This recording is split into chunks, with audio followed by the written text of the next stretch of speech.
Welcome back. I'm Elaine Reyes. They're caught between two countries. Tens of thousands of migrants living in Mexican border towns are trying to make a new life for themselves. Many of them were illegally living the American dream and others were working toward it, but they were all caught and deported. Recent U.S. immigration policies have focused on removing undocumented immigrants with criminal records, but not all of them have committed crimes. Some have been in the United States for most of their lives, building careers and families. Now in Mexico, where do they go and where do they stay? America's Now contributing correspondent Franc Contreras takes us to a place where the recently deported are always welcome, in the border town of Mexicali. It's 1 a.m. A U.S. government bus arrives at the Mexican border city of Mexicali, filled with undocumented migrants. They're being deported back to Mexico. They go through a Mexican immigration office exhausted after days of being shuttled from U.S. detention centers in California and Texas. Most were caught trying to cross into the United States with no documents. ¿Aquí qué ciudad es? Mexicali, Baja California. The majority are Mexican. Their first priority, buying new shoelaces. The old ones were confiscated by U.S. immigration authorities as a standard suicide prevention measure. Most people who are deported back to Mexico usually have no place to go. But here in Mexicali, there is a place for them. Son como 2 cuadras y pueden llegar al hotel de los migrantes. Sergio Tamay is a veteran social activist in this border city and a fierce critic of U.S. immigration policies. He's angry at U.S. authorities for deporting tens of thousands of migrants all along the U.S.-Mexico border during unsafe hours. Todos nosotros estamos haciendo un movimiento de protestar contra las deportaciones nocturnas, que no los echen en las madrugadas. Tamay is a former Mormon bishop who says helping out deported migrants has become his mission in life. On this night, Aldo Torres is one of the men he's helping. Torres pauses to call his family in Mexico to tell them he's all right. Estoy en México, en Mexicali. Estoy hasta el otro lado. Tamay invites Torres to spend the night at the Hotel for Deported Migrants, which Tamay created in 2010 after waves of deportees began arriving here. Up until just a few years ago, the hotel was an abandoned building inhabited by crack users. Tamay decided to rent it from a local Chinese businessman and use the building to provide temporary housing. It's now a little after 3 a.m. and the hotel fills beyond capacity. Standing among these mostly Mexican men, Aldo Torres is reminded that he's practically a stranger in Mexico. He first went to the United States with his parents when he was 12 and lived there most of his life. Caught up in the U.S. crackdown on undocumented immigrants, which has expanded in the Obama years, Torres decided to return to Mexico and get his immigration papers in order. But he could not stand being away from his family, so he risked the dangerous crossing back to Texas. Yo nunca quise estar en mi pueblo, porque yo tengo mi familia en Estados Unidos. Yo siento que no tengo nada que hacer en México cuando mi familia está allá. Now exhausted, he's glad to have a place on Tamay's floor to finally rest. A Bible, his constant companion. For Sergio Tamay, the day begins early with a pep talk for the new arrivals. Some of the men were deported from the United States after committing crimes, ranging from traffic violations to more serious offenses. Tamay says the local people began seeing the deportees as a serious problem. Cuando empiezan a llegar muchas personas, entonces la gente empieza a tener un temor. Inclusive hay algunas comunidades que nos volvimos más racistas. Estamos criminalizando. Los mismos policías y jefes, cuando decían que estaban deportando mucha gente, decían, estamos preparados, esperamos más robos. While police statistics do attribute some rise in crime near the border to newly deported migrants, Tamay says it's by no means the majority of deportees. To show the community that most of these men are not a threat, he put them to work cleaning the streets of Mexicali. They go right up to the borderline, the very place where they were deported to, and begin cleaning up. Vamos a barrer, vaya, que vamos a barrer, pa acá. U.S. Border Patrol agents look on while Tamay makes light. Such a scene would most likely not be tolerated in other places along the 3,000-kilometer U.S.-Mexico border. Un ejemplo que sí se puede pasar para Estados Unidos. Miren, ya está en territorio nuestro. ¿Qué huele? Sí se puede. ¿Qué se siente? A ver, ¿quién quiere sentir que ya pasó para Estados Unidos? Mijo, no estoy haciendo esto tampoco, calmado. Es que The bottom line, he says, is changing the way people everywhere think about migrants. verlos como seres humanos que necesitamos ayudarlos. Ayudarlos a levantarse, darles comida, darles ropa, darles un trabajo y luego que contribuyan con la sociedad. His project is starting to capture attention and is quickly gaining a positive reputation all along the U.S.-Mexico border.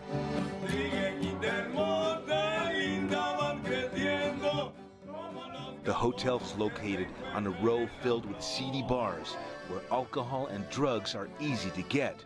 Prostitutes work openly, just steps away from the hotel's front door. A little over 100 years ago, this place was known as the Centenario Hotel. For decades, it provided low-cost rooms here in this border city. Then, in the 1980s, a wave of vandalism and violence saw the hotel close down. In 2010, it reopened under the name Hotel for the Deported Migrant. Mucho gusto. Yo me llamo Mariano y les doy la bienvenida, carnalitos, a todos y esperamos que se la pasen bien. Okay?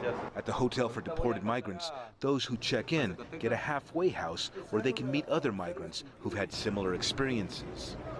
They get 2 meals a day and can stay a few weeks, sometimes months, if they follow the rules.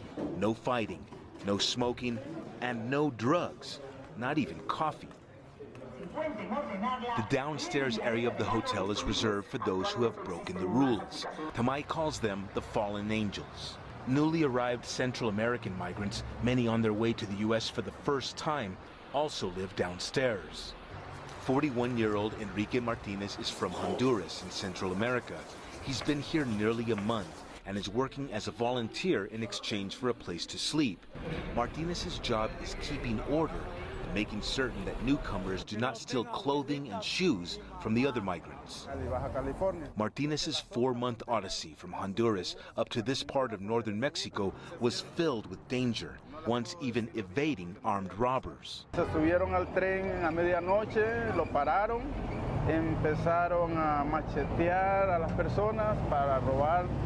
Los que no tenían los cuidaban y a las mujeres las desnudaban para ver si no andaban escondidos, algo en sus senos o en sus partes. Y pues fue muy duro, fue horrible. His dream is to reach New York City, where his mother lives. Once there, he hopes to get a job and send money back to his wife and 2 daughters in Honduras. He takes me over to the tall border fence that separates the United States from the poverty here in the South and talks about his next move. Mi plan es subirme en un árbol que está atrás a mi espalda y saltar. Martinez knows that U.S. border agents have motion sensors and cameras, and the chances of him getting caught are high. You're going to run through these neighborhoods here? Do you know what this town is like? Have you looked at a map? Estudié el mapa y ya sé cómo hacerle. Es todo. ¿Qué onda, mijo? Anywhere you go in Mexicali, most people know Sergio Tamay and applaud his work with the migrants. Es el corazón de aquí de Mexicali. He's constantly looking for ways to improve life in Mexicali, especially in these parts of the city that have been abandoned. Chambeando, Tamay has heard hundreds of stories of desperation from migrants who want to find opportunities outside their own countries where poverty and violence prevent them from advancing. Es mi casa, ¿verdad? No se necesita realmente mucho. He lives simply in the back room of this defunct printing company, which he plans to revive to help pay for the migrants' hotel. Tamay's latest business venture is selling toys imported from Asia. Entonces yo puedo sacar muchos fondos con esto. On the way back to the migrant hotel, he explains that the project is in deep debt. Rent and electric bills keep piling up, but he says he'll fight to keep the hotel's doors open to deportees. Just up the street is Mexicali's pedestrian border crossing, leading right into the U.S. town of Calexico. As with all other border communities, here there's also a constant flow of legal migration. Tamai's guests collect donations for the hotel from those driving north. Being out here is a constant reminder to these migrant men that they're not a part of mainstream society. They don't have a car, they're not going to be sitting in air conditioning, and they're not going to be crossing the border legally. It's morning, and deportee Aldo Torres has made a difficult decision. He's going to wait before returning to his family in the United States. Embarrassed to be seen in rags, he's given a used shirt to replace the one he's been wearing for days, and finally gets a bath. Now he must go. His relatives in Mexico are waiting for him, but his thoughts are with his family up north. Pero lo más triste es eso, el tú tener un plan de ver a tu familia y que no lo vas a poder realizar. For Enrique Martinez, the migrant from Honduras, going all the way back to his home in Central America is not an option. The only way forward for him now is north. Hi, Mom. Hi. ¿Cómo está, Mami? He calls his mother in New York and lets her know he's on his way. Like millions of other Latin American migrants who've gone before him, Enrique Martinez is filled with fear, adrenaline, and hopes that his life might finally change if he makes it. Voy a lograr mis metas y mis sueños, porque allá me espera algo bueno. Yo sé que sí. Many of the hundreds of thousands of undocumented migrants who have been deported back to Mexico still cling to the idea that a major part of their life is waiting for them in the United States, if they can just find a way to get back. Our thanks to Franc Contreras for that report. Since President Barack Obama took office in 2008, the United States government has deported more than 1 million immigrants, mostly from Mexico and Central America. We'd love to hear from you about this story and all America's Now stories. Please write to us at an@cctv-america.com. Or you could send us a tweet. Our handle is @CCTV America's Now. Up next, the Choral Way, preserving one's language, one synonym at a time.